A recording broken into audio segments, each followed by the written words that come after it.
Olá, tenho certeza que todo mundo já ouviu falar no capitão Jair Bolsonaro. Foi presidente do nosso país e entrou para a história.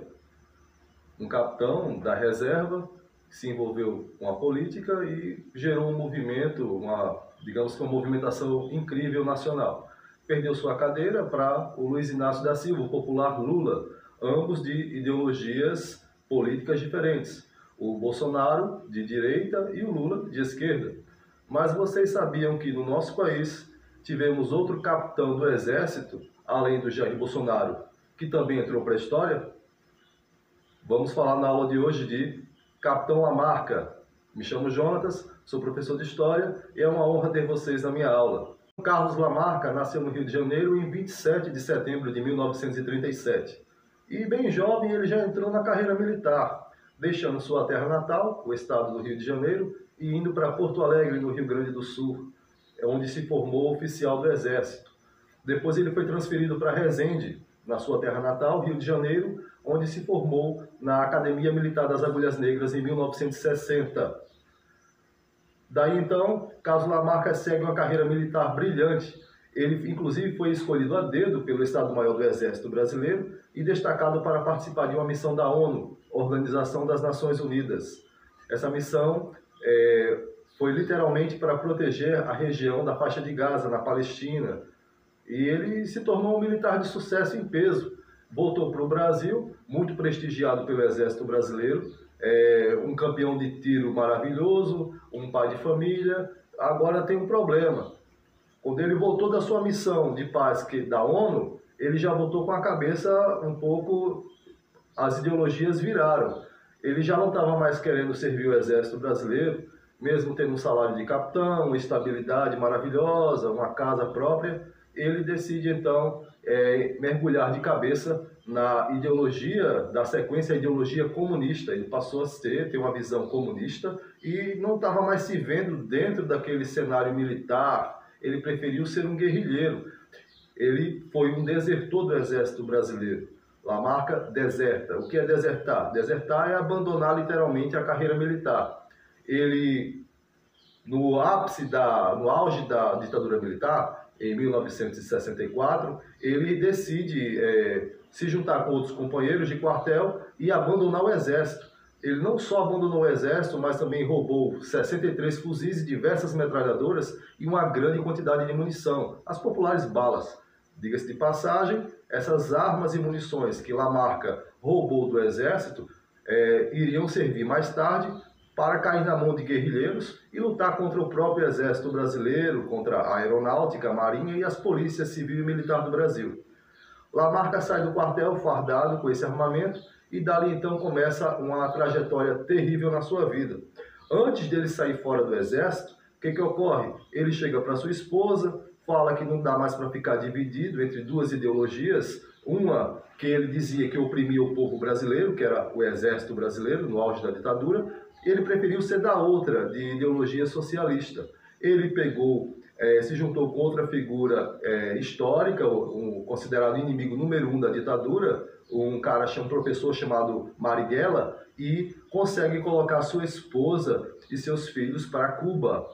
A esposa e os filhos de Lamarca ficaram protegidos em Cuba por mais de 10 anos, pouco mais de 10 anos. E aqui no Brasil começou um desfecho de guerrilhas, assaltos e uma trama incrível, nada promissora, nada positiva para a imagem de um cara que já tinha abandonado o Exército. No auge da ditadura já era uma vergonha nacional na época, porém com seu ideal socialista, o ideal de libertar o povo da opressão que tanto a imprensa censurava, como muitas pessoas sofriam, artistas, apresentadores, pessoal do rádio. Na ditadura militar todo mundo sabe que foi um cala-boca total e absoluto. Já mergulhado no mundo socialista, ele passa a viver 2 anos de forma clandestina no estado de São Paulo, promovendo diversos assaltos para patrocinar as ações de guerrilha urbana. Ele participou não só participou, mas também liderou o sequestro de um embaixador da Suíça em troca de a liberdade de 70 companheiros esquerdistas naquele período. Lamarca, ele foi para uma região de São Paulo também, chamado Vale do Ribeira, montou uma espécie de centro de treinamento de esquerda para treinar jovens para combater as próprias Forças Armadas.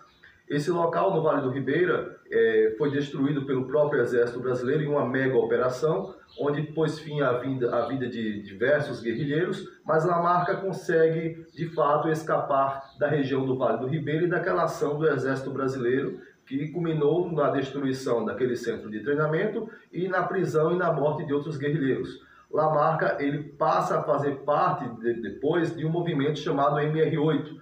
MR8 foi um movimento revolucionário que marcou a história do Brasil no cenário político, pois, digamos que foi uma espécie de frente, uma corrente de revolucionários dos mais diversos, de maior destaque naquele cenário político, no período da ditadura militar. Lamarca, entrando no MR8, ele é destacado para montar uma base no território da Bahia, no solo baiano, evidentemente.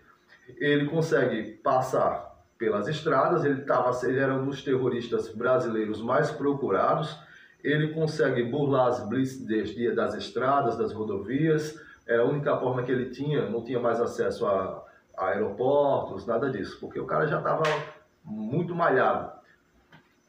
Lamarca, chegando no estado da Bahia, ele passa a ficar mais isolado da sua família, porém não bate nenhum tipo de arrependimento, né?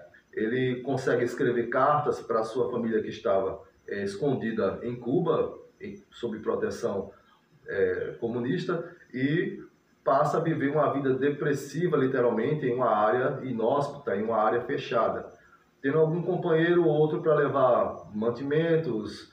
E ali o ideal do cara era dar sequência ao MR8, o movimento revolucionário MR8, e formar uma base na Bahia. Porém, essa sua ideia não deu muito certo. Logo, a inteligência do Exército, juntamente com o DOPS, eles conseguem encontrar Carlos Lamarca e daí, então, o final foi um desfecho trágico na sua vida. Em 17 de setembro de 1971, o Exército Brasileiro invade a região da Bahia, onde o Carlos Lamarca estava escondido e formando uma base do movimento MR8, Movimento Revolucionário MR8. Ele foi fuzilado pelo próprio Exército Brasileiro, no qual ele serviu e desertou. Ele tinha 34 anos de idade. Se você ficou até aqui é porque achou a aula interessante, legal, promissora, deixa aquele joinha, se inscreve no nosso canal e compartilhe. Em breve, mais conhecimentos históricos para vocês.